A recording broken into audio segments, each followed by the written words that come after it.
بسم اللہ الرحمن الرحیم۔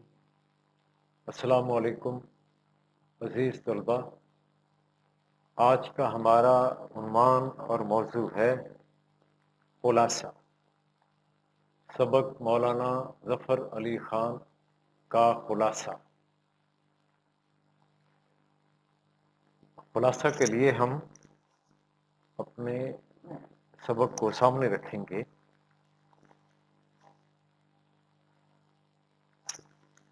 اب سے 10 سال پہلے میں اخبار نئی دنیا کے دفتر میں تھا کہ اچانک کسی نے آ کر کہا کہ زمیندار صاحب آئے ہیں،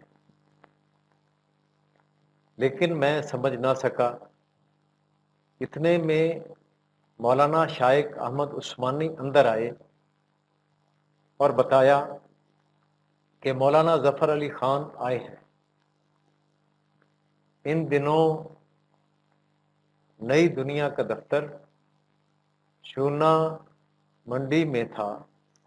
ایک طرف حکیم غلام مصطفیٰ کا مکتب تھا۔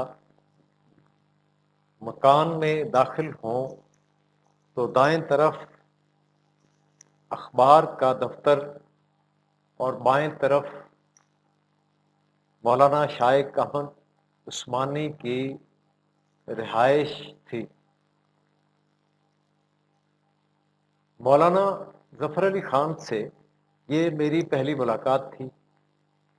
ان کا حلیہ میرے تصور کے برعکس تھا۔ تونت نکلی تھی، نہ امامہ پہن رکھا تھا۔ انہوں نے آتے ہی سائمن کمیشن، ہندوستان کی جدید اصلاحات، راؤنڈ ٹیبل کانفرنس اور کامل آزادی کا ذکر چھیڑا۔ مولانا شائق سائمن کمیشن کے حمایتی تھے، لیکن مجھے اس بحث سے قطعی سروکار نہ تھا۔ مولانا کے نزدیک آئینی کمیشن کی ہندوستان آمد اہم تھی اور ہمارے لیے خود ان کا کلکتے آنا اہمیت کا حامل تھا۔ میں شعر و شاعری پر بات کرنا چاہتا تھا، لیکن وہ ہمیں سیاست کی طرف کھینچتے۔ آخر کار مولانا جیت گئے اور ہم خاموشی سے ان کی سیاسی باتیں سننے لگے۔ جب میں پہلی بار لاہور آیا تو ان کے اخبار زمیندار کے دفتر میں رہا۔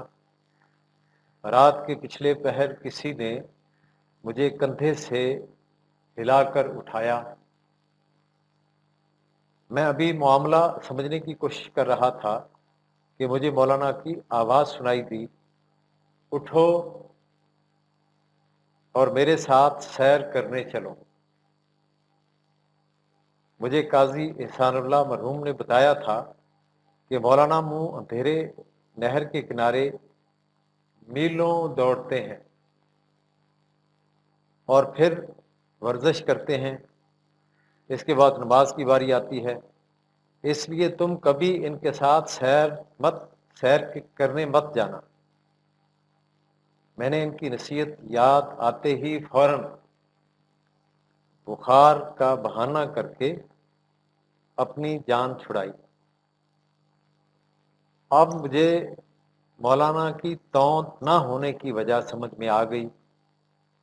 بعد میں مجھے معلوم ہوا کہ ان کو صرف دوڑنے اور ورزش کرنے کا ہی شوق نہیں، بلکہ وہ نیزہ بازی، شہ سواری، تیراکی، کشتی گیری اور نشانہ بازی میں بھی ماہر تھے۔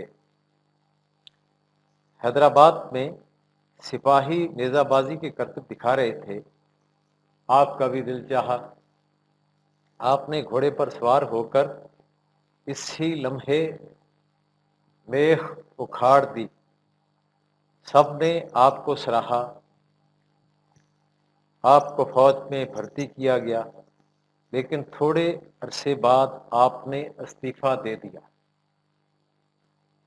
ایک بار ایک صاحب مجھ سے کہنے لگے کہ مولانا زبان و محاورہ کے استاد ہیں، حقیقت کا رنگ ان کی شاعری میں کم ہے، پیار و الفت کے گداز جذبات سے ان کی شاعری خالی ہے۔ تب میں نے انہیں شعر سنانے شروع کیے، وہ لطف اندوز ہونے لگے۔ میں نے ان شعروں میں ان کا ایک ایسا شعر سنایا کہ وہ بے چین ہو گئے۔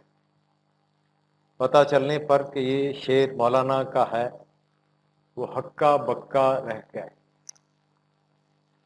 آپ کم وقت میں نظمیں کہتے تھے۔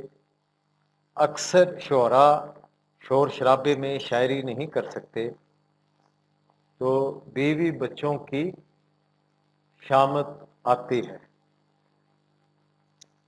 لیکن آپ ایسی روانی سے شعر کہتے جیسے کوئی نثر لکھتا ہے۔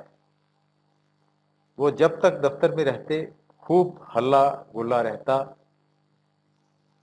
نظم لکھتے تو حسرت اختر زاہدی کو بلا کر سناتے۔ اگر کوئی اور دفتر میں اچھا مضمون یا شعر لکھتا تو اسے بھی انعام سے نوازتے۔ مولانا اخبار کی زبان کا بہت دھیان رکھتے۔ آپ کی دفتر میں موجودگی سے افراتفری کا عالم رہتا، کاتب بھی مشکل میں پڑے رہتے۔ کبھی کہتے کہ یہ عبارت محمل ہے، اس مضمون کی غلطیاں بے شمار ہیں، بغیر پڑھے کاتب کو کیوں دیا، سب کاپیاں جلا دو، اعلان کر دو کہ کل سے اخبار نہیں نکلے گا، مجھے ایسا اخبار نہیں نکالنا۔ تو عزیز طلبہ، اس کی مشق کرتے رہیں۔ اللہ ہمارا ہم ناصر ہو۔ اللہ حافظ۔